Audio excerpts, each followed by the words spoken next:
জবাবদিহি সংবাদ শিরোনামে স্বাগতম। অপরাধী যেই হোক তাকে আইনের মাধ্যমে বিচারের মুখোমুখি করার আহ্বান জানিয়েছেন বিএনপির ভারপ্রাপ্ত চেয়ারম্যান তারেক রহমান। রাজসাক্ষী হিসেবে সহায়তার শর্তে চৌধুরী মামুনকে ক্ষমা করেছে ট্রাইব্যুনাল।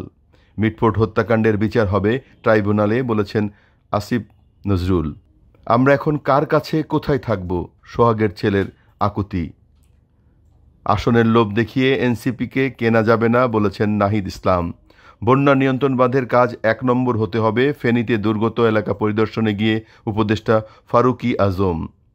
গাজায় অন্তত ৬.৫ লাখ শিশু দুর্ভিক্ষের ঝুঁকিতে। জড়িত ৩ জনকে বাদ দিয়ে কারা অন্যদের আসামি করল, প্রশ্ন যুবদল সভাপতির। বিমানে বোমাগুজব ছড়ানোর অভিযোগে উত্তরা ও দক্ষিণখান এলাকায় অভিযান চালিয়ে ৩ জনকে আটক করেছে র্যাব ও সেনাবাহিনীর একটি যৌথ দল।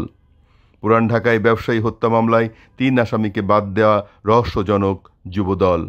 মিটফোর্ড হত্যাকাণ্ডে কিছু রাজনৈতিক দল বিএনপির নামে রংচং দেওয়ার চেষ্টা চালাচ্ছে, বলেছেন বিএনপি নেতা রিজভী।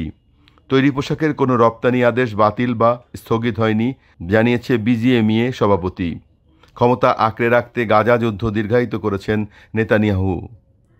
চাঁদপুরে মসজিদের ভেতর খতিব নওমা নুরুর রহমানকে চাপাতি দিয়ে কুপিয়ে আহত করার ঘটনায় মামলা দায়ের। মাসব্যাপী ডিএসসিসির পরিচ্ছন্নতা ও মশক নিধন অভিযান শুরু।